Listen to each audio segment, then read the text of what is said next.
¿Sí me escuchan? ¿También? ¿No? Voy a gastar la voz rápido como lo hice el otro domingo en Pan de Vida. Estaba predicando y empezó a llover, pero fuerte. Y yo grite para que me escuchen y estaba prendiendo el micrófono.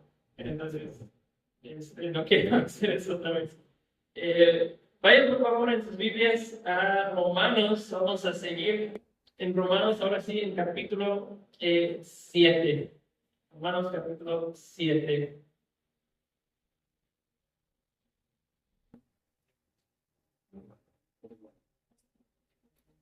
Y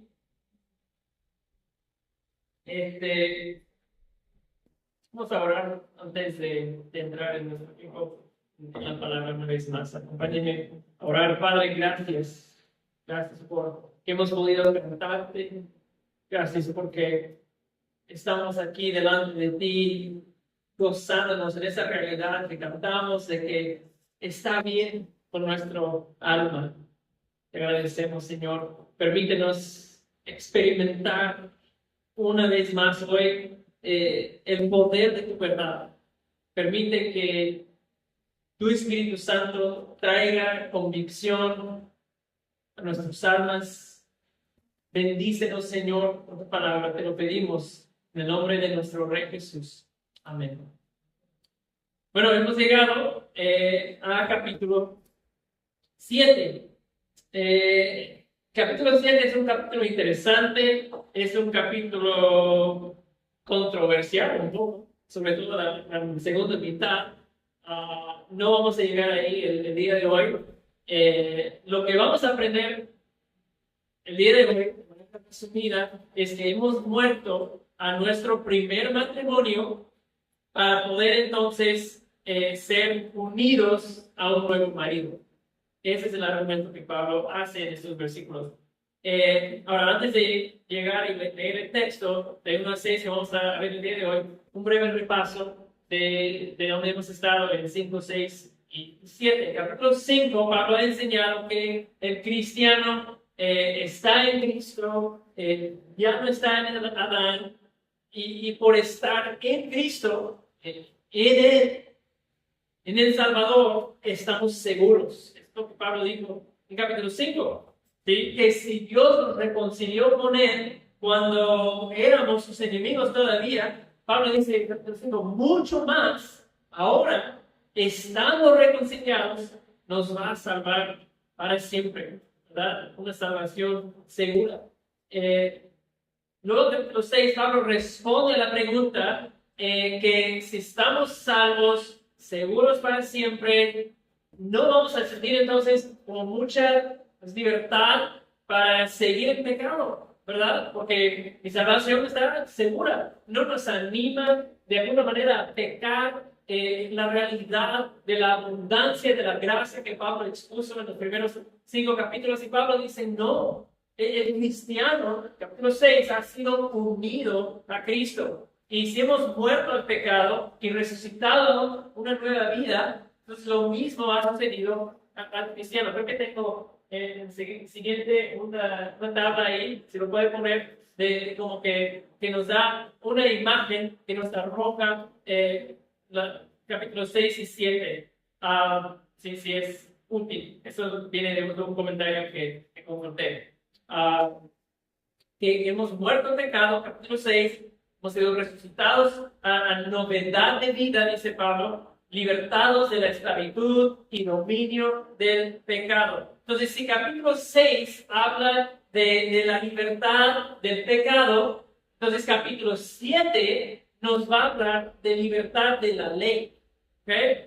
Libertad de la ley. Eso es lo que vamos a ver en capítulo 7. Es como el tema de fondo. Entonces vamos a ver que aquí Pablo trata de responder a una pregunta sobre la ley del Antiguo Testamento, de ese pacto antiguo, que si la ley no pudo, ¿verdad?, justificarnos, como él dijo en capítulo 5, que la ley, dice ahí, se introdujo para que abundaran las transgresiones. Eso es bastante interesante. Si la ley hizo que abundaran las transgresiones, entonces viene la pregunta, pues ¿para qué nos dio la ley? Entonces, Dios, ¿será que la ley es mala? Y en este capítulo ese es el tema de fondo, esa pregunta sobre la ley, sobre el pacto antiguo que Dios había hecho con su pueblo, la naturaleza de la relación que el creyente tiene ahora con la ley de Moisés. Entonces, y lo que vamos a ver en esos primeros versículos del capítulo, recordamos, Pablo ha hablado de esa idea de nuestra unión con Cristo, ¿sí? Unidos a Él en su muerte y resurrección, dijo en capítulo 6. Hablamos de que hay varias imágenes de esa idea de la Biblia. Jesús habló de esa misma unión diciendo, yo soy la vid, ustedes los sarmientos o las ramas, ¿verdad? Una conexión entre el tronco y la rama viva y vital. Cristo también dice que es la cabeza y nosotros somos el cuerpo, ¿verdad?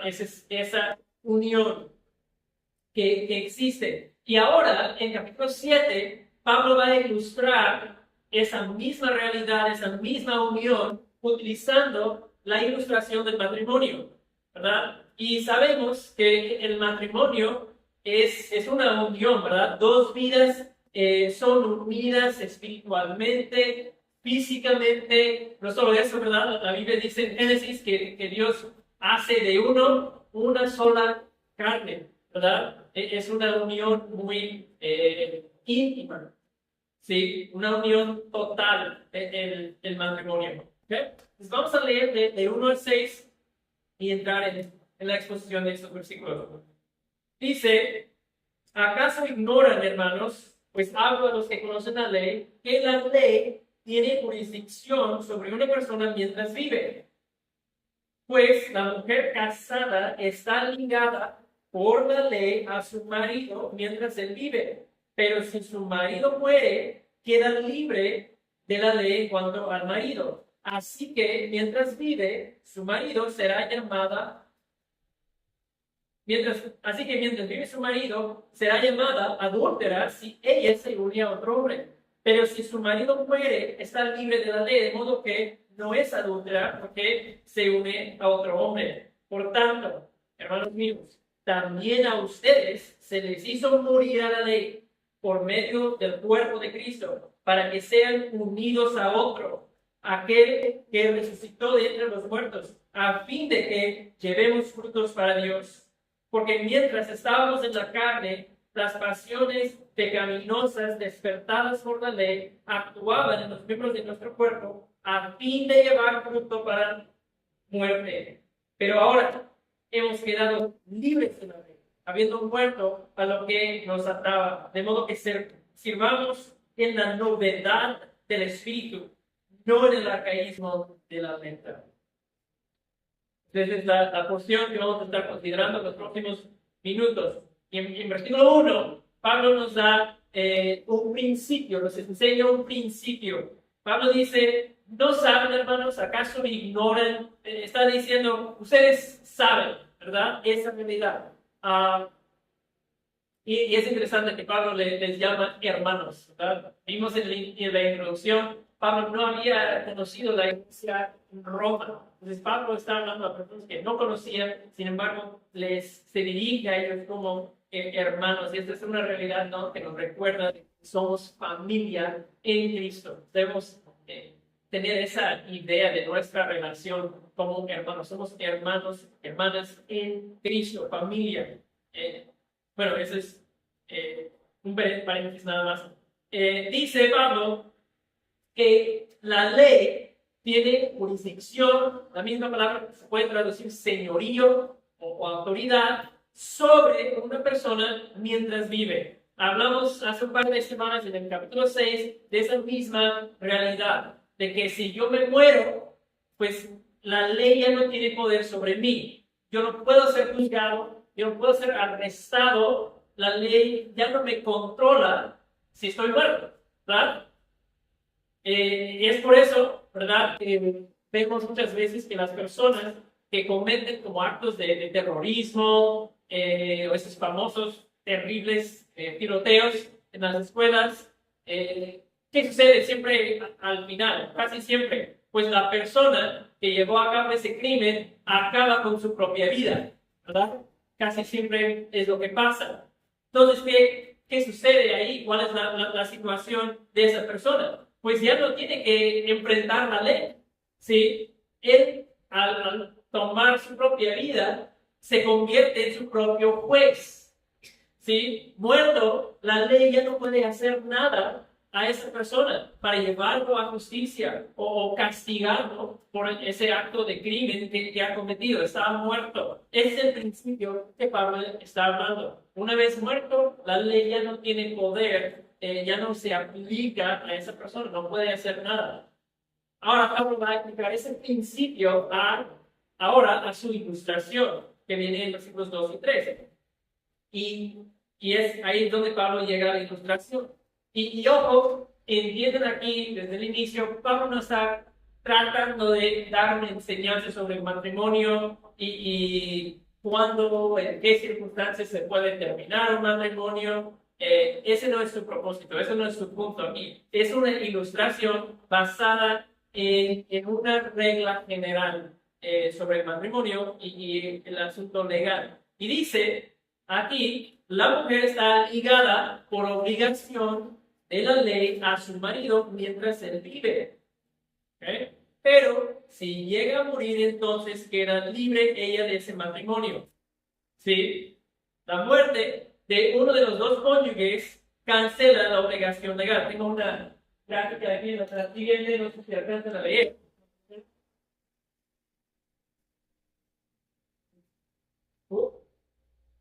Ahí. Estás hablando de ese. ¿Okay? Eso es lo que Pablo está diciendo en primer lugar. ¿Okay? Tenemos un matrimonio, pero el otro cuate ahí sigue vivo. Entonces, esa nueva pareja, Pablo está diciendo, eso está prohibido. ¿Por qué? Porque el otro marido sigue vivo. ¿Okay? La ley sigue en vigor, porque todos siguen con vida. Pablo dice luego en versículo 3, si una mujer se va y se une a otro mientras su marido vive, será llamada, ¿qué? Adúltera, ¿verdad? Pero si se muere, bueno, antes lo que hubiera sido adulterio ahora es aceptable. Ese es el siguiente. Ahora sí, ha muerto y ahora está permitido. Ese es el concepto. Si se entiende, ¿verdad? Está bastante claro. Siempre en una boda, en el momento de tomar los votos y comenzar oficialmente el matrimonio, ¿verdad? ¿Qué es lo que se dice? Que los dos se comprometen uno al otro hasta que la muerte nos separe. ¿Sí? Ese es el principio a que Pablo está apelando aquí. Pero si ocurre una muerte, pues entonces hay libertad, ¿verdad? Para que se una en matrimonio a otro. ¿Okay? Ahora, no está difícil de entender, pero ¿qué verdad ilustra esa ilustración de Pablo? Bueno, es una imagen de lo que ha pasado a nosotros como cristianos. Ese es el punto de Pablo. Y en la ilustración, nosotros somos la esposa. ¿Okay? Todos, hombres, varones, todos somos la esposa. Y bueno, ¿con quién estuvimos casados en ese matrimonio anterior? Bueno, versículo 4 dice que morimos a la ley. Morimos a la ley. Estuvimos casados con la ley, de alguna manera, con el dominio del pecado. Entonces podemos llamarle a nuestro esposo anterior señor ley o don ley, ¿verdad? Y vamos a pasar al siguiente. Ahora, vamos a hablar un poco de tu matrimonio con el señor ley o don ley, podemos llamarlo. Y realmente en ese matrimonio tú no tenías elección de este matrimonio, era el esposo que te tocó, ¿sí? Y no podemos decir realmente que fue un esposo malo, pero, bueno, podemos decir que si checas, tienes abierto ahí en 7, versículo 7, el pecado es pecado la ley de ningún modo, versículo 12, que dice ahí, la ley es santa.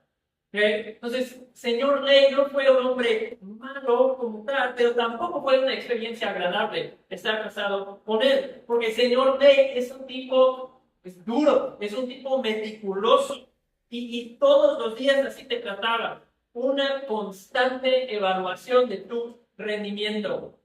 Sí, si extendemos la idea un poco, siempre encontró algo, señor Ley, en el aseo de la casa, con la ropa, algo que le pusiste a la comida, algo con la despensa que le compraste, las horas que dormiste, y seguía encontrando fallas en tu comportamiento, en tu rendimiento, siempre.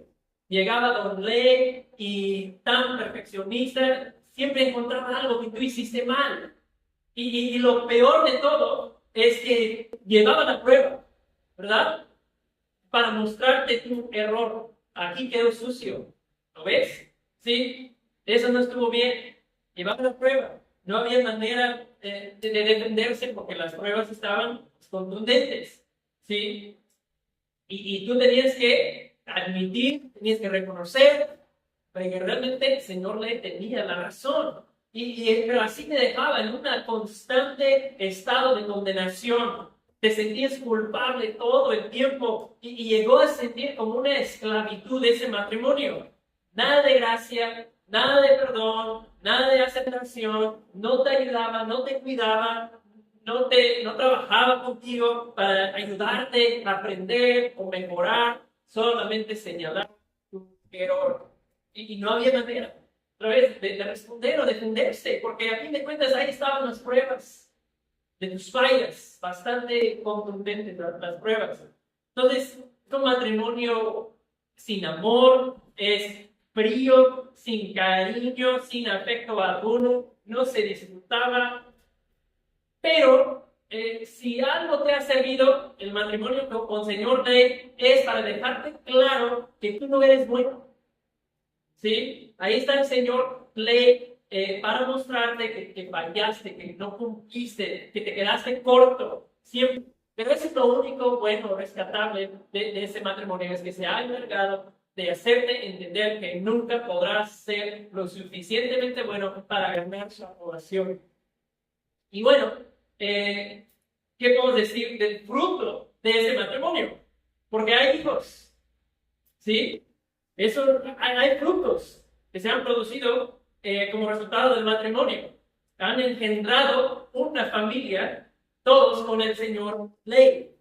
Versículo 5 dice que pasiones, deseos pecaminosos de nuestra carne, ¿qué hacían? Esos deseos y pasiones de nuestra carne actuaban en nuestros miembros para producir frutos. ¿Cuáles frutos? Bueno, como los que Pablo menciona en Gálatas 5, ¿verdad? Las obras de la carne, los frutos de la carne. Esos son los hijos que se engendraron con el Señor Ley. Ahí está la pequeñita impureza. Y poco tiempo después nació su hermanita, la inmoralidad. Luego vino enemistad.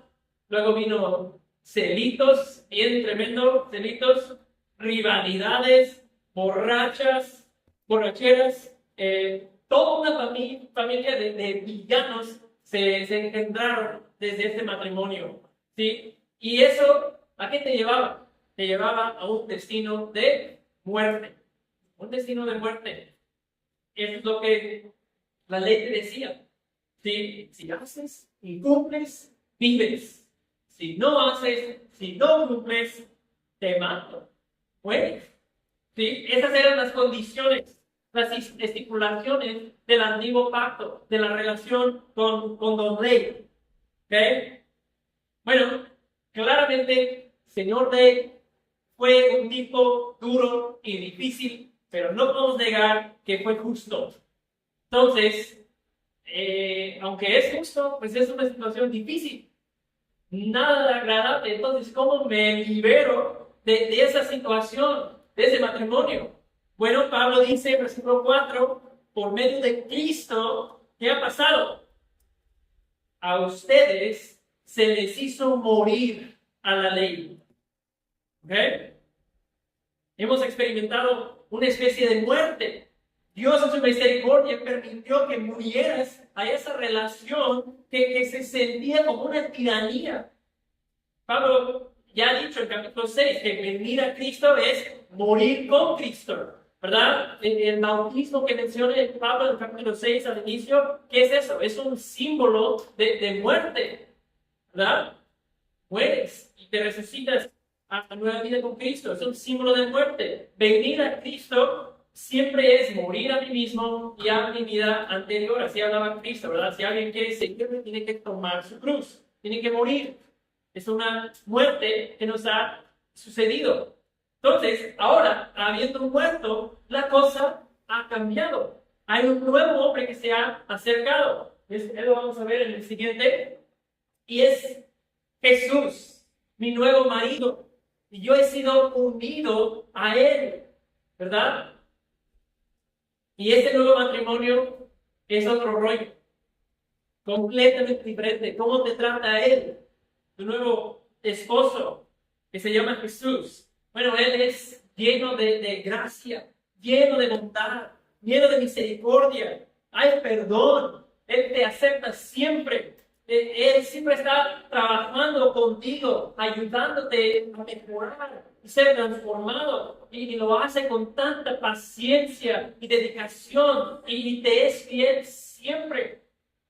Entonces, este nuevo matrimonio es algo de gozo, es algo glorioso, se disfruta, a diferencia del matrimonio anterior. Y bueno, ¿qué tal los hijos de este matrimonio? ¿Qué tal los frutos? Bueno, este matrimonio también es llamado a llevar fruto. Pablo lo deja claro al final del versículo 4, que dice ahí, a fin de que han sido unidos a Cristo, a fin de que todo esto ha sucedido, dice Pablo, con el propósito de que llevemos fruto a Dios. Entonces, eso, por si alguien pensara, bueno, qué padre, estoy libre de la ley, ¿no? Es que había muchas cosas en la ley de Moisés que, pues, a mí no me gustaban, me limitaban mucho. Entonces, pues ahora, habiendo sido libertado de la ley, pues, ahora todo lo que antes no me gustaba, antes todo lo que lo veía y pues como que quería probar, pues ya lo voy a disfrutar un poco, ya no tengo que preocuparme tanto de mi vida y de mi santidad. No, el texto no nos permite esa conclusión. Eso es lo que se llama antinomianismo, ¿verdad? Que es como una enseñanza de que ya no estamos bajo ninguna ley, ninguna obligación. Es una enseñanza falsa, pero que algunos han promovido a lo largo de la historia de la iglesia todavía hoy, y dicen ellos que si insistimos en la obediencia, ¿qué está pasando? Bueno, estamos violando la gracia de Dios, porque la gracia no se basa en lo que hacemos o no hacemos. Entonces, si insistimos en la obediencia, estamos volviendo a la ley, volviendo a someternos al Señor ley. Pero eso no es lo que el Nuevo Testamento enseña. Dice que sí hay una ley moral para nosotros. Pablo habla de estar bajo la ley de Cristo. Aunque estemos bajo la gracia, tenemos que continuar buscando la obediencia, continuar siendo transformados, produciendo fruto. Y bueno, el fruto del matrimonio con Señor Ley, si ese fruto fue los frutos de la carne, pues el fruto de estar unido a Jesús es el fruto que su Espíritu en nosotros está produciendo, que también se menciona en Gálatas 5. ¿Cuáles son esos frutos? ¿Cuáles son estos hijos? Amor, paz, paciencia, benignidad, bondad, fidelidad, mansedumbre, dominio propio. Esos son los nuevos hijos que se están produciendo como resultado de esa nueva unión. ¿Sí? Entonces, hermanos, creo que ese texto nos está regalando un excelente momento para hacernos la pregunta: ¿veo este fruto en mi vida? ¿Hay más amor, paciencia, benignidad, mansedumbre? ¿Qué tal mi dominio propio? ¿Sí? Vamos a hacernos la pregunta: ¿veo ese fruto en mi vida? ¿Cómo va la cosecha de los frutos de 2024? Porque yo mientras yo estudiaba eso, me di cuenta de que llevando la idea de la cosecha, que las toneladas por hectárea de paciencia y dominio propio en mi vida, pues no son muy buenos este año, en 2024. Hay cosas ahí que necesito trabajar, donde necesito vigilar, donde necesito rogarle a Dios que me ayude, necesito tomar acciones concretas para empezar a cambiar en ciertas áreas. ¿Sí? Entonces, la pregunta que todos deberíamos contestar es, ¿qué fruto o frutos en tu vida están sufriendo una cosecha escasa o baja ahorita? ¿Verdad? Que si fuéramos a buscar esos frutos en tu vida, pues sería un poco difícil encontrarlos. ¿Sí? Es que, mira, si no hay frutos de esa unión con Cristo, pues pone en duda si el matrimonio realmente ha sucedido. ¿Sí se entiende, no? Si no hay evidencia de que Cristo está produciendo su fruto en mi vida, en tu vida, hermano, ojo ahí, porque puede ser que en realidad no has muerto al pecado para ser unido a Cristo, a Jesús, aunque pienses que sí, ¿verdad? Hay algunos que, si les preguntaran eso, dirían, no, pues claro que sí, yo creí en Jesús hace años, yo hice una oración, me bauticé, pero si hemos sido unidos a Cristo y estamos caminando con Él, habrá cambios en nuestra fidelidad, en nuestra mansedumbre, en tu dominio propio, tu paciencia. Todo esto irá creciendo, irá siendo transformado a la imagen y semejanza de Jesús. ¿Por qué? Porque Jesús es un marido fiel que se encarga totalmente, continuamente, amorosamente de transformarnos. Y bueno, versículo 6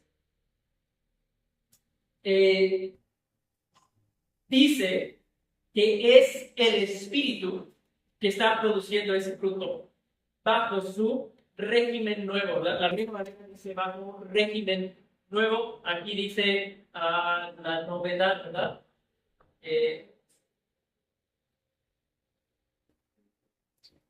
En la novedad del Espíritu.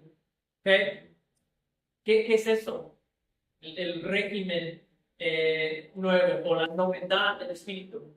Es la nueva manera en que el Espíritu Santo está obrando en nosotros, ¿verdad? Porque Pablo lo contrasta, esa nueva manera del Espíritu Santo, la novedad del Espíritu, lo contrasta ¿con qué? Con el arcaísmo de la vieja manera, el arcaísmo de la letra.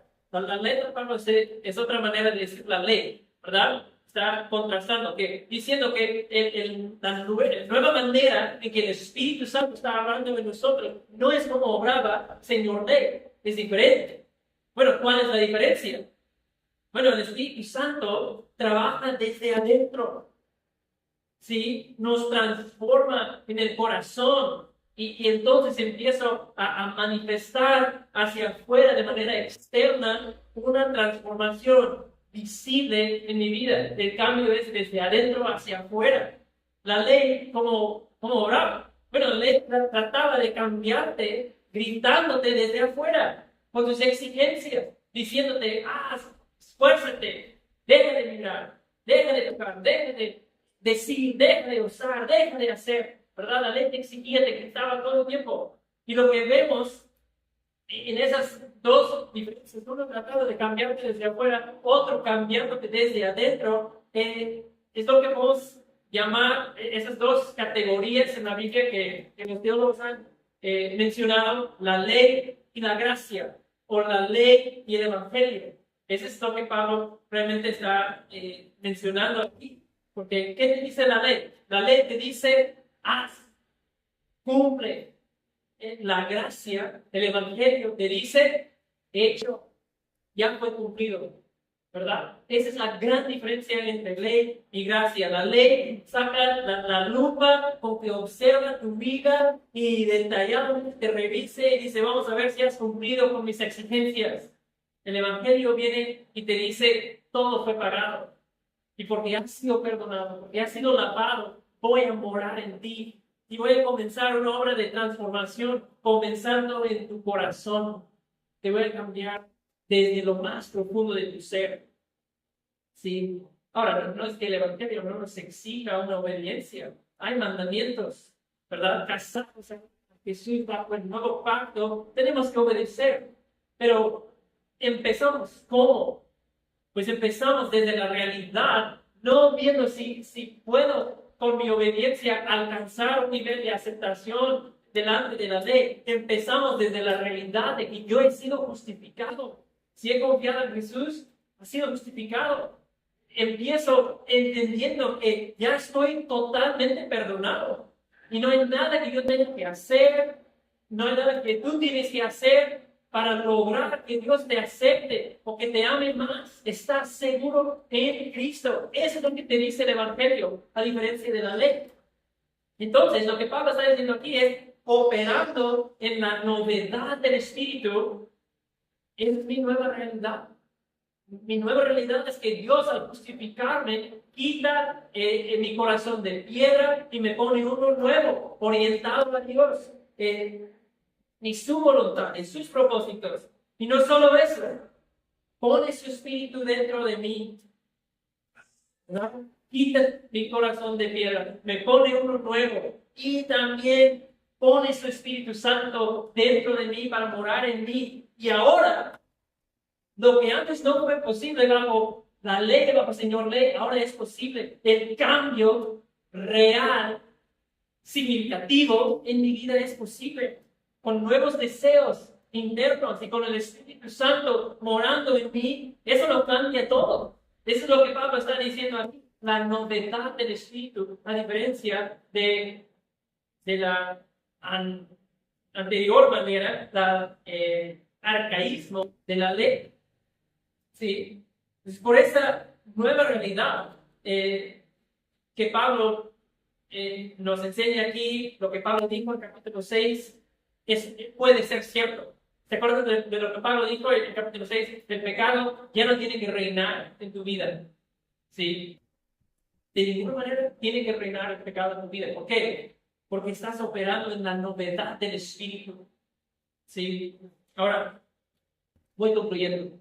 Pero si tú estás aquí y escuchas esto y dices, yo no sé de qué estás hablando. Yo no tengo deseos para obedecer a Cristo, ni para caminar en justicia y rectitud. Yo no tengo poder sobre el pecado en mi vida. Cuando surge un deseo pecaminoso, 99% del tiempo termino cumpliendo ese deseo. Si ese es tu caso, probablemente es un indicador de que tú sigues bajo la autoridad del pecado, ligado al Señor ley. Y necesitas confiar en Jesús, rendir tu vida a Jesús para que mueras al pecado y a la ley y seas unido a Cristo. Y al poner confianza en Jesús, por medio de la fe en Jesús, ¿qué pasa? Pues Dios te limpia, te perdona. Vienes a Jesús como tu nuevo esposo y Él te tomará y Él te será fiel para siempre. Entonces, es una realidad gloriosa que hemos visto en este pasaje. Hermanos, tú y yo, todos nosotros teníamos una lista de errores, de fallas, de acusaciones en nuestra contra que se habían ido acumulando durante años de matrimonio al Señor ley. ¿Y saben qué? Nos era imposible obedecer lo suficiente o hacer cosa alguna para corregir esa situación, rectificar esos terribles errores y fallas que habíamos cometido. No había nada que podíamos hacer. ¿Sí? Pero, ¿qué es lo que la Biblia nos está diciendo en este texto? La Biblia nos está diciendo que hemos sido unidos a uno con un récord de perfección. Uno que tiene un récord perfecto. Ni una acusación o falla en su contra jamás te ha registrado. Y como Él es nuestro nuevo esposo, todo lo que Él tiene ahora es mío. He sido unido a Él. ¿Sí? Entonces mi lista de transgresiones ha sido hecha trizas, tirado a la basura por el juez supremo.